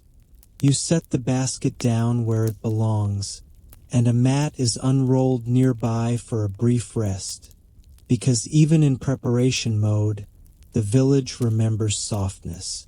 You sit, letting your knees sink into the weave, and feel the quiet comfort of shared effort. When the weather leans in, this place answers with small tasks, along paths that bend through sand and mangrove shade, until everything is held together by rope, rhythm, and the calm refusal to overreact. You think you have learned the village's rhythm. Notice, adjust, keep your wake small. Then your old personality, efficient, eager, slightly allergic to silence, decides to help in a way no one requested. The wind has eased a fraction since the mangrove detour, but it still combs the lagoon into fine wrinkles and taps at thatch edges like a patient tester. Back on the main walkway, the village stays in readiness mode. Lines checked, baskets moved higher, mats rolled and stacked where spray cannot reach. Everyone works with the calm focus of people who know weather is not impressed by panic. You, unfortunately, are impressed by your own idea of being useful. A coil of cord sits near the work area, thick, salt-stiff, used for lashings and canoe ties. You remember how neatly everyone coils and hangs rope so it doesn't become tomorrow's trap. You decide to tidy the cord supply. Recoil the loose loops, stack the coils together, move them closer to where hands can reach quickly. On paper, it's sensible. In reality, the cord is heavier than it looks, and the coil isn't as compact as you assume. As you carry it along the planks, a gust slides under the loops and pries one end free. It slips over the walkway edge with a soft, almost polite motion, like the rope is curious what the lagoon feels like. The free end pulls. The coil shifts. Before your hands can clamp down, the bundle half unravels, spills, and drops into the shallow water beneath the boards with a wet, humiliating plop. You freeze for a beat, mind trying to sprint into drama. Lost cord, canoes drifting, the village's calm finally cracking because you reorganized something that wasn't broken. Then you remember the reef's best rule. Fix it, don't perform it. You crouch, reach through the gaps between planks, and grab what you can. The water is only shin deep where it landed, but it moves enough to pull loops around posts and under braces. The cord starts threading itself through the structure like it knows exactly how to become a future headache. You step down carefully because falling in would be a sequel nobody asked for, and keep one hand on the walkway for balance while you lift loops up and over the submerged brace. Your shoulders tighten anyway. Your breath shortens. You can feel yourself becoming the kind of person who turns a small mess into a full-body crisis. A local steps closer above you. No alarm, no scolding, just presence. A palm presses gently toward the water. Slow. Another hand traces a small circle, indicating the direction the loops took as they fell. You follow that path backward, and the tension eases. The cord comes free in longer, cleaner lengths. The soft joke arrives as a raised eyebrow and a small gesture from water to your chest to the neatly stacked coils nearby. You set out to create order and chose aquatic rope meditation instead. It's warm, not mocking. It lands like a reminder that embarrassment doesn't need to be defended. You haul the dripping length back onto the boards in a heavy heap and, determined to redeem yourself, immediately begin coiling too fast. Your fingers try to impose geometry through force. You pull tight, loop after loop, fighting stiffness, trapping sand, creating little kinks that promise future snap. A calm hand intercepts yours, not grabbing, simply stopping your momentum. A gesture points to shade, then to a mat laid beside the work area, then to the sunlit edge beyond it. You understand. The cord needs to drain and dry before it can be coiled properly. Wet cord holds grit. Grit abrades fibers. Abraded fibers fail when the sea decides to test them. You lay the cord along the mat's edge, not across the center, because you've learned mats are for bodies first, and spread the loops out so air can move between them. Someone rinses sections with fresh water and shakes off the worst of the sand. The loops look messier now, but they're the right kind of messy, preventing slow damage. You stand there, chastened and relieved. The village isn't disappointed that you tried. It's simply correcting your approach. Enthusiasm is welcome, but only when it listens. When the cord is drier, you're given a simpler task. Hold one end while someone else guides the coil. Your job is support, not invention. You keep tension steady, firm, not tight, letting the cord settle into smooth circles. The coil forms naturally once you stop trying to dominate it. In the background, the wind keeps testing corners. A thatch edge flutters and is retied. A canoe shifts and is corrected. A mat corner lifts and is weighted. Calm doesn't depend on perfection here. It depends on response without ego. By late afternoon, the cord is clean enough, dry enough, and recoiled into neat, compact rings. It's hung where it belongs, off the boards, out of spray, ready for the next need. Your small complication has been absorbed, not with punishment, but with process. You sit back on the pandanus mat and let your breathing lengthen again. The soft joke lingers like a warm ember. You came to help, and you did, but only after you learned to slow down, to watch first, to accept guidance. The reef village isn't teaching you to be less capable. It's teaching you to be less loud with your capability. And that, unexpectedly, is the most restful thing of all.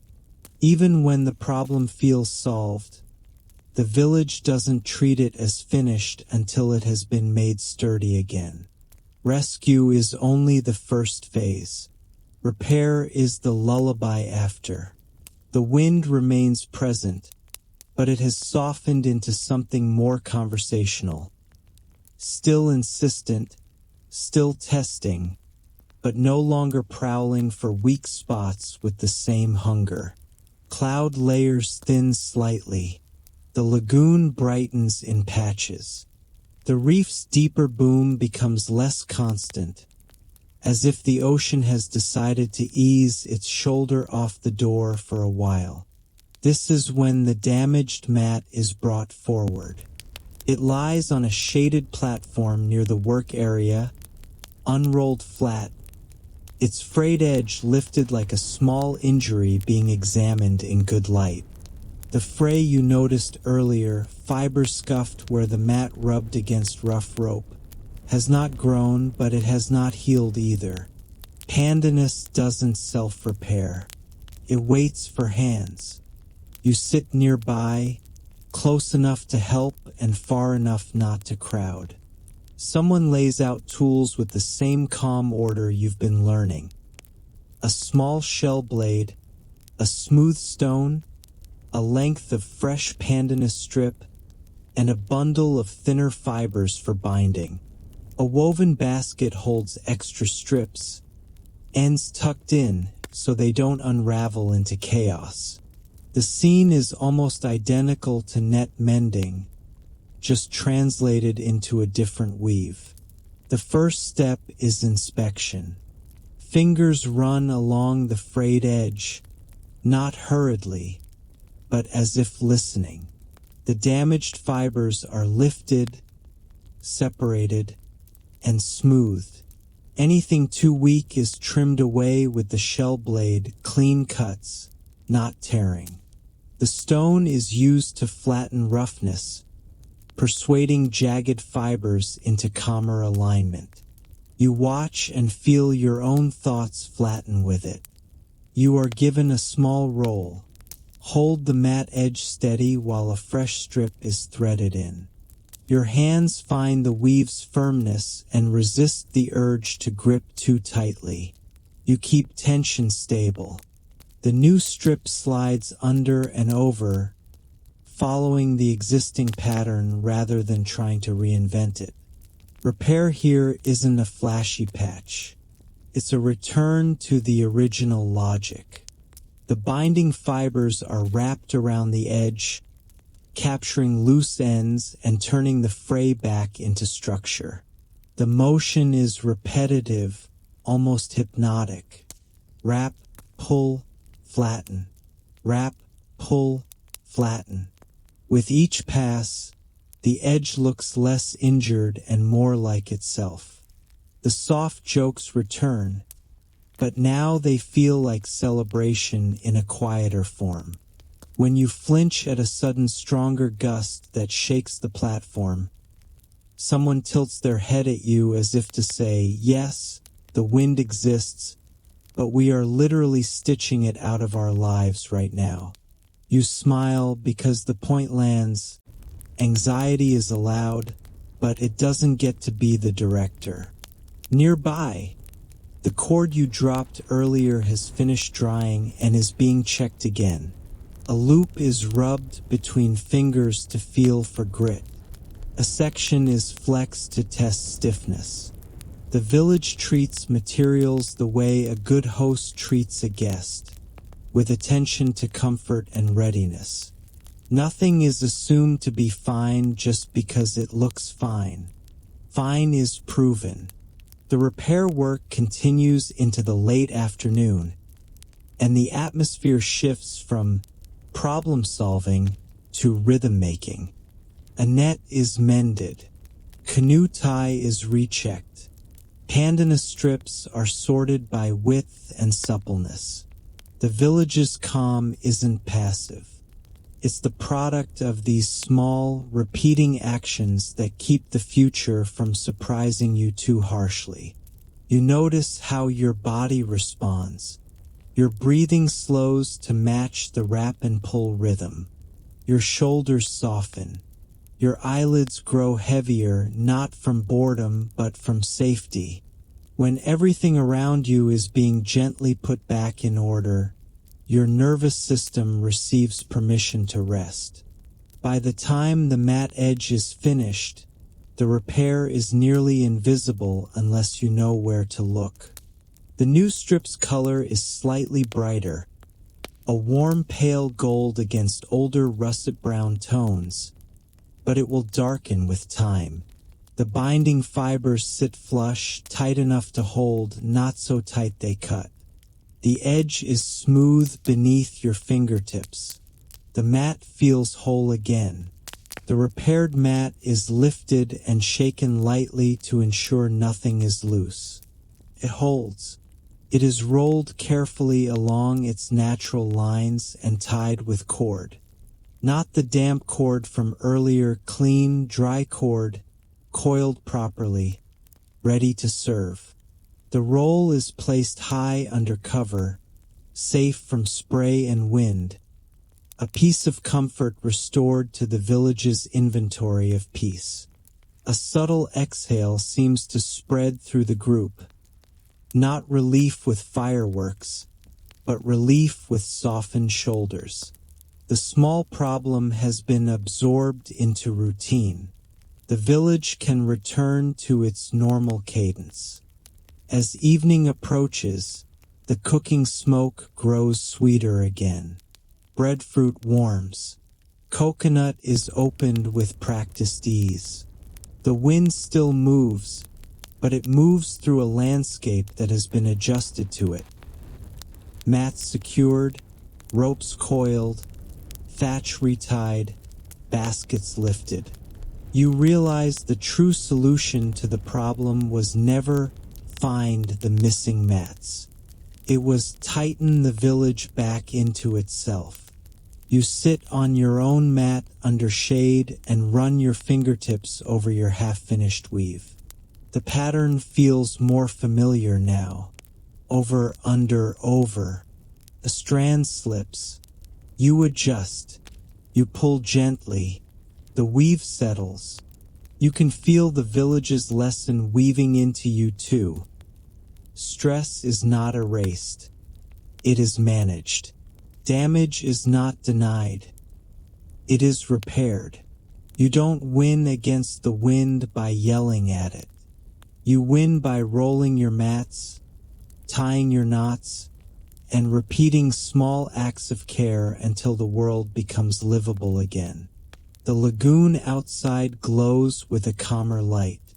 The reef sound is steadier, less urgent. The village's soft jokes drift like warm smoke, and you, folded into this repaired rhythm, begin to feel as if you've been mended along with the mat.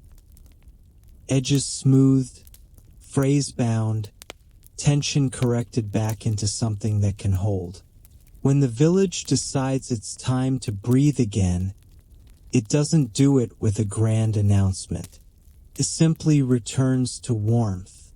The wind has not vanished, but it has lost its sharpness. The clouds thin into softer layers. The lagoon's surface becomes less busy, as if the water is finally allowed to be pretty again instead of vigilant. The evening that follows a fuss has a particular texture. Part relief, part gratitude, part quiet pride in having handled things without breaking. You feel it in the way people move now. The same calm as always, but with a loosened edge, like shoulders settling after carrying something heavy. A pandanus mat is unrolled in a central shaded space where the air is cooler and the light is flattering. The gesture feels like a signal. Yes, it is safe to sit fully again. You lower yourself onto the weave and feel the firm comfort under your hips, and the simple act of sitting feels like a small ceremony. Food arrives, not in abundance meant to impress, but in completeness meant to reassure. Breadfruit is roasted and broken into warm pieces. Coconut is grated, mixed, and folded through. Fish modest, fresh, has been cooked with care, its skin crisped, its flesh steaming. Everything smells of smoke and salt and patience. The serving happens the way it always does, quietly, evenly, without a show. But tonight there is a softness in the atmosphere that feels like celebration without noise. Hands pass food with a little more lingering warmth. Eyes meet briefly and then drift away, comfortable. The village's humor turns slightly brighter, still silent, still gentle. A small soft joke is aimed at you first. Someone mimics the motion of a rope slipping into water, then points to your hands, then shakes their head with exaggerated sorrow, as if you were a tragic hero felled by your own helpfulness. It's affectionate, not cruel. The village is letting you know your mistake has been fully forgiven, officially filed under learning, and now eligible for comedic reuse. You feel a warm flush of embarrassment and relief. You are being teased the way people tease someone they consider safe enough to include. You eat slowly. The breadfruit's warmth spreads through you like a blanket. Coconut adds richness, and the salt in the air makes even simple food taste like it's meant for you. You notice how much of the village's peace is built from these shared rhythms. Sit, eat, pass, tidy, breathe. The day's tension doesn't vanish. It dissolves into routine. As darkness thickens, oil lamps are lit again. Their small flames glow shell gold, steady under low wind. Shadows soften. The lagoon turns dark teal, then indigo. The reef becomes a black seam again. And tonight, the quiet feels deeper because you earned it together. You find yourself observing small details with a kind of affectionate reverence. A woven basket rests beside the mat, holding leftover breadfruit wrapped in leaves. A shell tool lies rinsed and drying, its edge catching lamplight. A coil of cord hangs neatly, compact and ready. The repaired mat roll is visible in its protected spot, safe and whole. These objects are not just items. They are evidence of competence. The village's soft jokes continue in micro-gestures.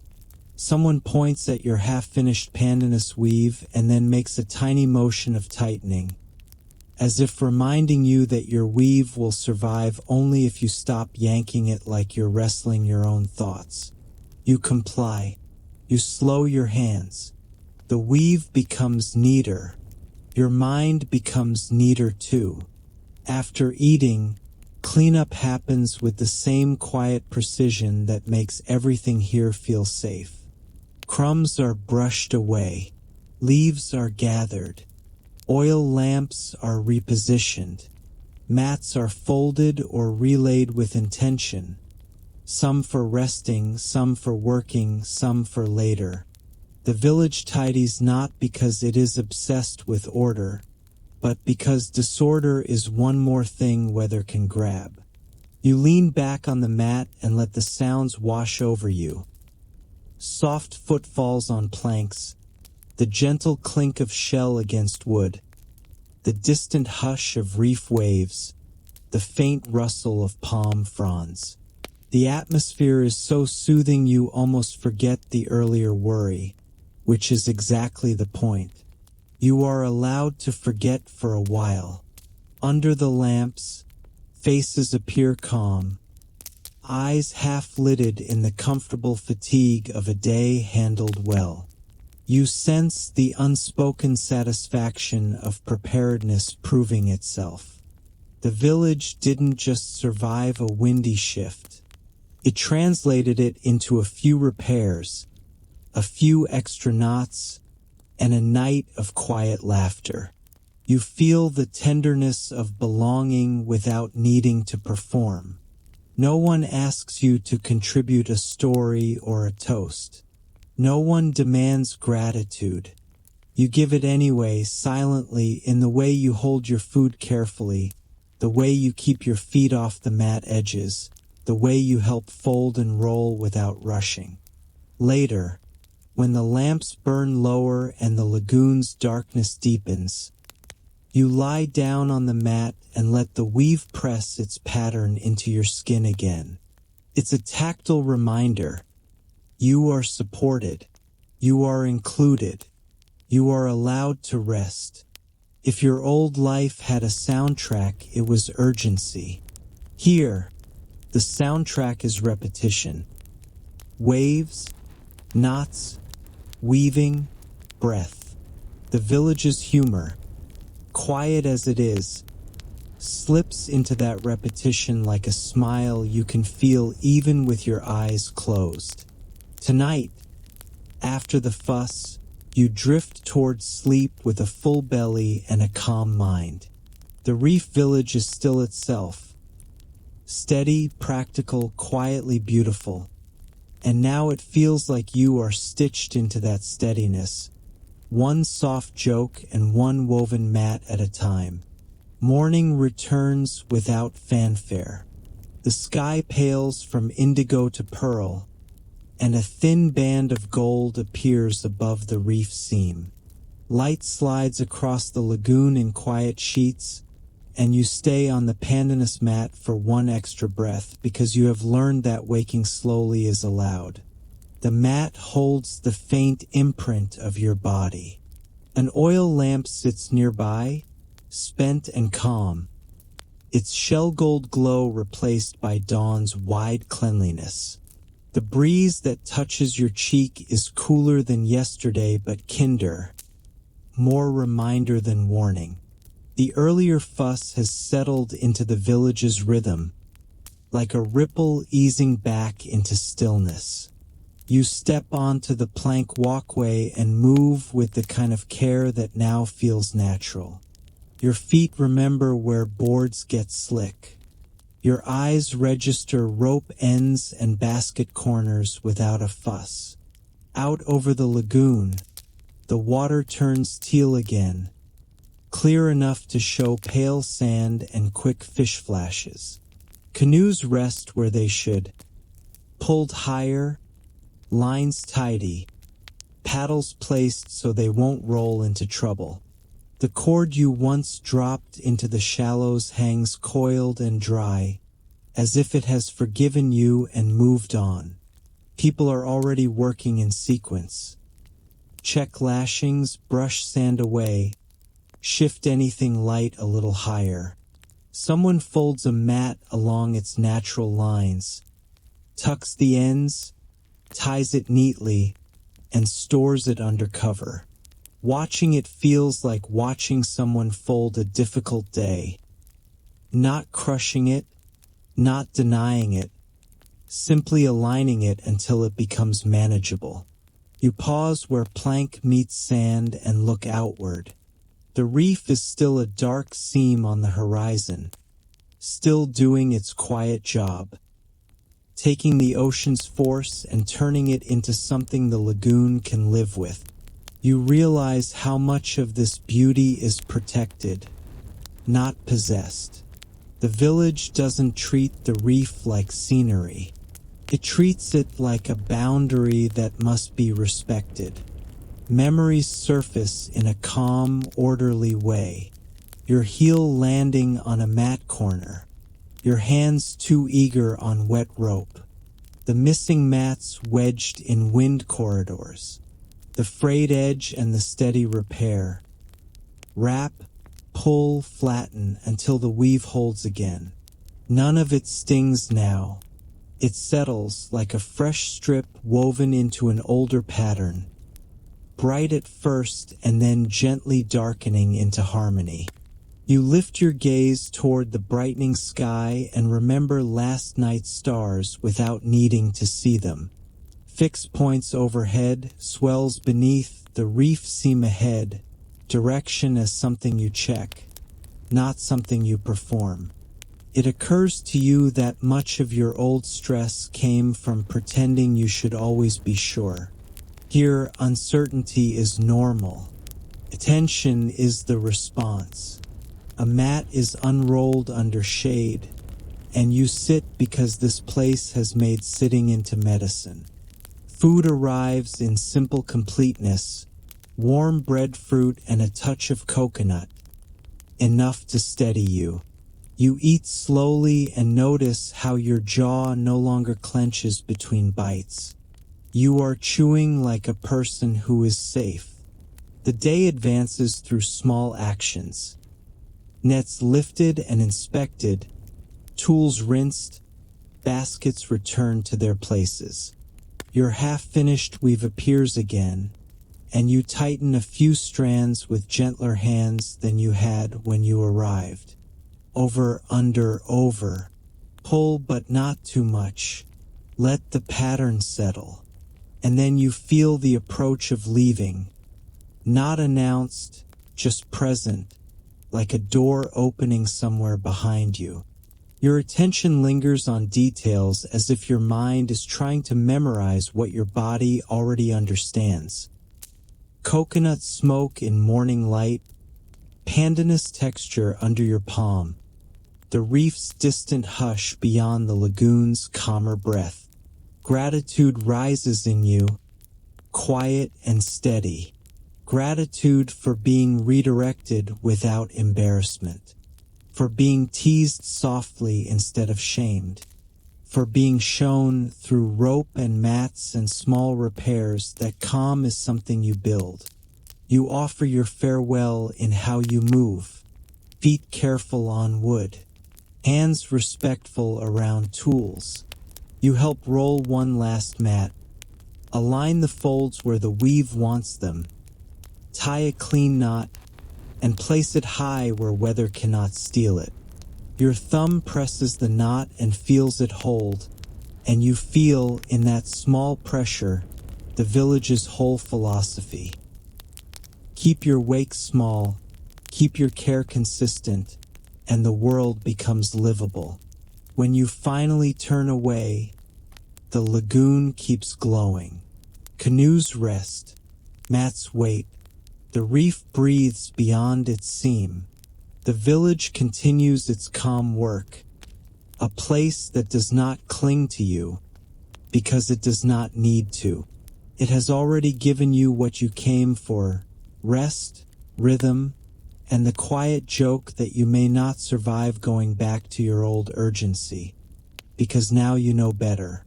You step toward whatever comes next with pandanus texture still on your skin and salt still on your lips, carrying the simplest souvenir of all: the ability to soften, correct, and continue.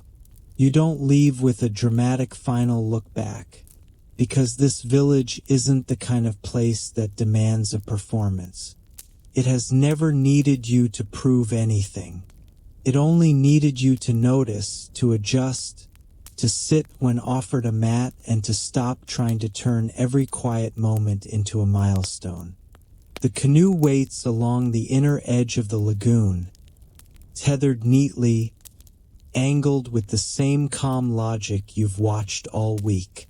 The plank walkway feels familiar under your feet now, less like a fragile line above water and more like a path that has been training your body to move with care.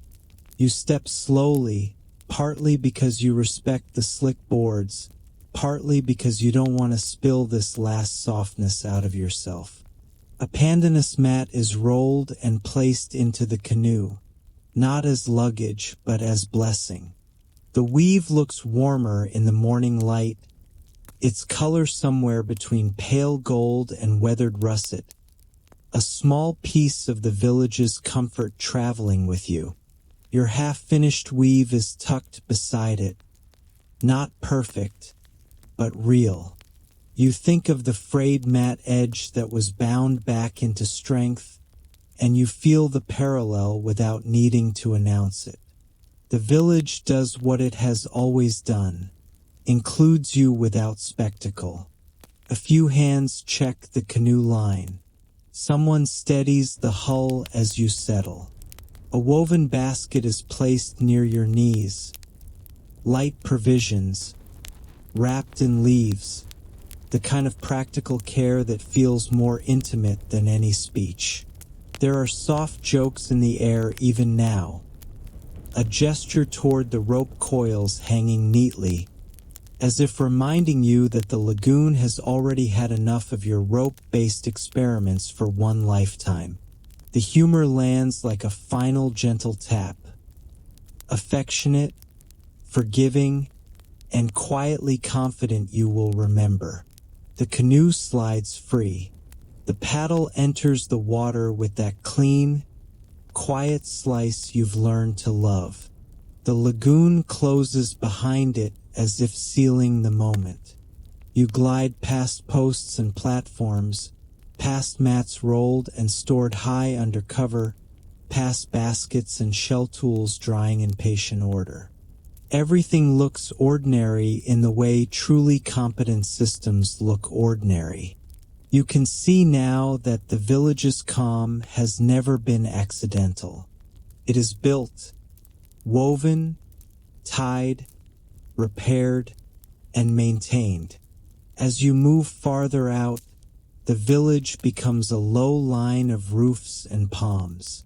Smoke lifts faintly, almost lazy. Canoes rest in their safe angles. The walkway gleams in strips of light, and you feel the strange tenderness of leaving a place that did not try to hold you because it had already done something more effective. It had changed the way you hold yourself. The reef seam ahead looks darker, steadier, doing its quiet job. Beyond it, the ocean's voice is still there, deep, constant, indifferent. Inside the lagoon, the water remains a calmer teal, the surface smoothing as the wind relaxes. You remember the day the weather shifted, the mats went missing, the rope fell into water, and how none of it became a catastrophe because nobody treated it like entertainment. They treated it like life. You let that memory settle into your chest like a warm stone. A soft breeze brushes your face, and you recognize the sensation. Weather as information, not as insult. The village taught you that, not with lectures, with gestures, with repeated routines, with quiet corrections, with humor that never needed words. The canoe keeps gliding, and your mind does something unfamiliar. It doesn't sprint ahead to worry about the next thing.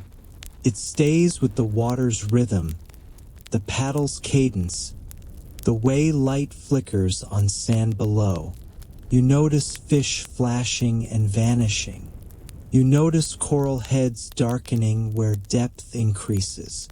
You notice your own breath matching the stroke. Over, under, over. Pull gently. Let the pattern settle. That phrase follows you now, not as a mantra you force, but as a habit your body has accepted. When you feel tension, you don't yank it tighter. You adjust. When you make a misstep, you don't build a shrine to your embarrassment. You correct, then continue. When something frays, you don't deny it. You bind it back into strength with steady hands and enough patience to let repair look like part of the original design. The village fades behind you until it becomes a suggestion. Yet the pandanus texture remains under your fingertips, real and present. You touch the rolled mat beside your knees and feel the firmness of its weave. It is not soft because it is weak.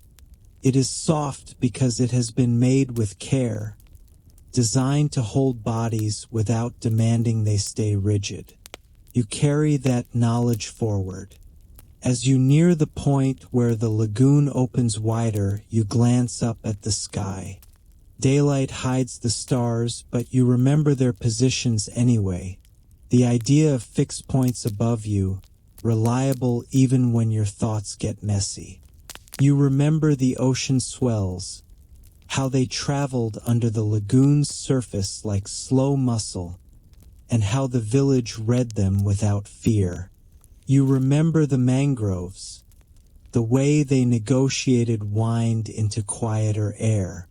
You remember the repaired mat, rolled and stored high, safe from spray, waiting to be unrolled again for someone who will need rest. A farewell doesn't need words to be touching. It can be a leaving done gently, with gratitude held in the way you keep your wake small. The canoe continues, and the water keeps breathing. Your eyelids grow heavier, not from exhaustion alone, but from the kind of calm that arrives when you trust the world to be managed through small acts of care. You let yourself be carried by that rhythm. You let the last image of the village soften at the edges, like lamplight dimming under a steady hand. The lagoon stays with you even as it recedes, because the mind keeps what the body learned in safety. You feel the slow sway of water in your muscles, as if your bones remember the canoe's glide and choose to keep it. The air around you seems gentler now, and even if your room is far from any reef, you can still sense that quiet seam of protection, some invisible boundary that turns the ocean's force into something you can live with. Your thoughts begin to stretch out, longer and softer. They stop snapping from one worry to the next. They drift, like pandanus strips laid out to dry, letting the last dampness of the day evaporate. You don't have to solve anything tonight. You only have to rest. You picture the woven mat again, its pattern firm under your palms, holding you without judgment. You picture the careful hands that folded it along its natural lines, the clean knot that kept it rolled, the stone that anchored a corner when wind tried to lift it. Each small act becomes a warm weight in your chest, steadying you the way a hand steadies a canoe. Breath by breath, your body sinks into the same calm you borrowed from the village. The reef's distant hush fades into a softer hush, then into pure quiet. The oil lamp glow becomes a dim warmth behind your eyes. The soft jokes, those raised brows and gentle gestures, turn into a tender reminder that you can be imperfect and still be held. Your eyelids grow heavier, your shoulders loosen, your jaw unclenches. You let the day fold itself neatly along the lines it already has. You let the mats roll, the ropes coil, the phrase bind back into strength. You let everything settle. And as you drift down, you carry one last, simple promise into sleep. Tomorrow, you can move the way you moved on that walkway. Careful, quiet, respectful of your own tiredness. You can keep your wake small. You can be corrected without breaking. End of story. Sweet dreams.